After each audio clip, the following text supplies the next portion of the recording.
பிப்ரவரி 14. இந்த தேதியை கேட்ட உடனே எல்லாருக்கும் காதல், ரோஜாக்கள் இதெல்லாம் தான் ஞாபகம் வரும். ஆனா எண்களோட உலகத்துல இதே தேதி ஒரு முற்றிலும் வேறொரு கதையை சொல்லுது. அது கணித மேதைகளோட ஒரு மறைக்கப்பட்ட வரலாறு. வாங்க இந்த ஆச்சரியமான தொடர்பை பத்தி நாம கொஞ்சம் ஆழமா பார்க்கலாம். கணக்காளர்கள்லாம் காதலர் தினத்தை கொண்டாட மாட்டாங்களா என்ன? அப்படியெல்லாம் இல்ல. உதாரணத்துக்கு இந்த இதய வடிவத்தில் இருக்கிற கார்டியாய்டு வளைவு இருக்குல்ல, இத கணிதவியலாளர்கள் பிப்ரவரி 14க்கு ஒரு சின்ன ஜோக் மாதிரி தங்களுக்குள்ள பரிமாறிக்குவாங்க. ஆனா இது வெறும் ஆரம்பம் தாங்க. சரி, அப்போ காதலர் தினத்துக்கு பின்னால இந்த ஒரு தேதிக்குள்ள வேற என்னென்ன ரகசியங்கள் ஒளிஞ்சிருக்கு? பல நூற்றாண்டுகளா பிப்ரவரி 14ஆம் தேதி பல முக்கியமான கணிதவியலாளர்களோட பிறப்பு, இறப்போட சம்பந்தப்பட்டிருக்கு. அவங்களோட வாழ்க்கை கதைகள் பிரபஞ்சத்தோட ரகசியங்கள்ல இருந்து மனித வரலாற்றோட கொந்தளிப்புகள் வரைக்கும் எல்லாத்தையும் தொட்டு போகுது. நம்மளோட முதல் கதைகளின் தொகுப்பு நட்சத்திரங்களை நோக்கி பார்த்த இந்த பிரபஞ்சத்தையே அளந்து பார்க்கணும்னு முயற்சி செஞ்ச சில கணித மேதைகளை பற்றியது. சரி, வாங்க உள்ள போலாம்.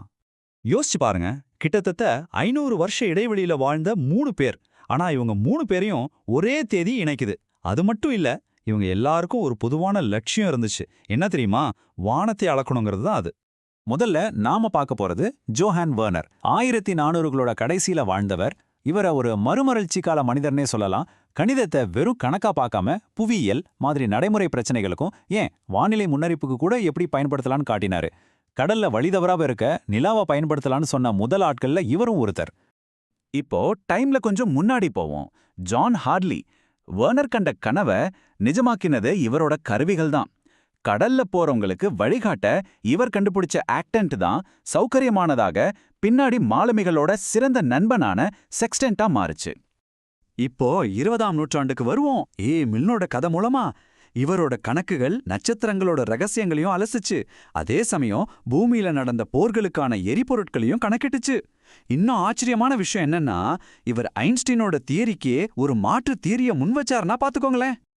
இப்போ நாம ஒரு கம்ப்ளீட்லி வேற ஒரு உலகத்துக்குள்ள போக போறோம்.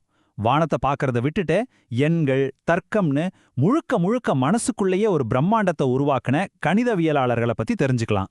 உதாரணமா காடலான் எண்கள்னு ஒன்னு இருக்கு.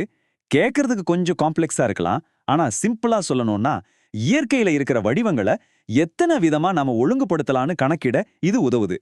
இந்த சூப்பரான ஐடியாவை நமக்கு கொடுத்தது யாருன்னு பார்க்கலாமா? இவர்தான் யூஜின் காடலான். கணிதத்திலையும் புரட்சி, அரசியலையும் புரட்சி. எண்களுக்குள்ள ஒரு புதிய ஒழுங்க கண்டுபிடிச்ச அதே நேரத்துல சமூகத்தோட ஒழுங்கையும் மாத்தணும்னு போராட்டினார். அவரோட அரசியல் கொள்கைகளுக்காகவே வேலையை விட்டாருன்னா அவரோட துணிச்சலை பாருங்க. இதே நாள்ல இன்னும் 2 பெரிய தலைகளும் சம்பந்தப்பட்டிருக்காங்க. ஹெர்மன் ஹான்கெல் மற்றும் டேவிட் ஹில்பர்ட். ஹான்கெல் சிக்கலன்களோட ஆழத்துக்குள்ள போனாரு. இன்னொரு பக்கம் புகழ்பெற்ற ஹில்பர்ட் நாம இன்னைக்கு படிக்கிற நவீன கணிதத்தோட பல பிரிவுகளுக்கு அஸ்திவாரம் போட்டாரு. 2 பேருமே தர்க்கத்தோட எல்லைகளை விரிவாக்கினவங்க. ஹில்பர்ட்டோட இந்த ஒரு கோட் போதும் எல்லாத்தையும் விளக்கிடலாம். அவரோட காலத்துல கணிதம் இயற்பியலை விட ரொம்பவே ஆழமான ஒரு தளத்துக்கு போயிடுச்சு. பிரபஞ்சத்தை விளக்குறதுக்கு கணிதம் ஒரு கருவி மட்டும் இல்லாம அதுவே ஒரு தனி பிரபஞ்சமா மாறிடுச்சு. நம்ம கதையோட இறுதி பகுதிக்கு வந்தாச்சு. இது 20ஆம் நூற்றாண்டு கணித மேதைகளோட வாழ்க்கையில நடந்த வியப்பான திருப்பங்களை பத்தி சொல்ல போகுது. இங்க வெற்றியோட உச்சமும் இருக்கு, சோகத்தோட ஆழமும் இருக்கு. பிப்ரவரி 14ல பிறந்த விளாடிமிர் ட்ரின்ஃபீல்டோட கதையிலிருந்து ஆரம்பிக்கலாம். இவர் இன்னைக்கும் வாழ்ந்துட்டு இருக்கிற ஒரு ஜாம்பவன். கணித உலகத்தோட நோபல் பரிசு மாதிரி சொல்லப்படுற ஃபீல்ட்ஸ் பதக்கம் உட்பட பல பெரிய விருதுகளை ஜெயிச்சிருக்காரு. இவரோட வாழ்க்கை ஒரு முழுமையான வெற்றி கதை. ஆனா இப்போ இதுக்கு நேர் எதிரான ஒரு கதையை கேளுங்க. ராபர்ட் ரெமார்க். அவரும் இதே பிப்ரவரி 14 தான் பிறந்தார். ஆனா அவரோட வாழ்க்கை ஆஷ்விட்ஸ் வதை முகாம்ல ரொம்ப கொடூரமா முடிஞ்சுது. இந்த ஒரு வரி போதும் ஒரு மேதையோட வாழ்க்கைய வரலாறு எப்படி புரட்டி போட்டுச்சுன்னு புரிஞ்சுக்க. அதே மாதிரி தான் மாரிசாடின் கதையும்.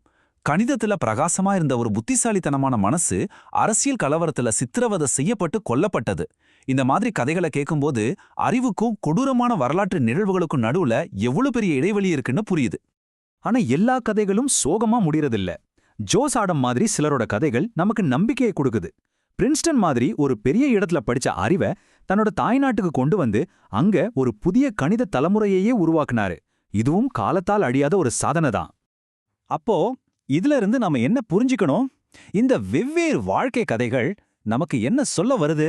கணிதம்ங்கிறது வெறும் எண்களோ ஃபார்முலாக்களோ இல்ல, அது மனிதர்களால உருவாக்கப்பட்டது. அவங்களோட வாழ்க்கை, திறமை, போராட்டங்கள் எல்லாமே வரலாற்றோட ஓட்டத்துல தான் வடிவமைக்கப்பட்டிருக்கு. அதனால அடுத்த தடவை நீங்க பிப்ரவரி 14ஆம் தேதி பார்க்கும்போது காதல மட்டும் நினைக்காதீங்க.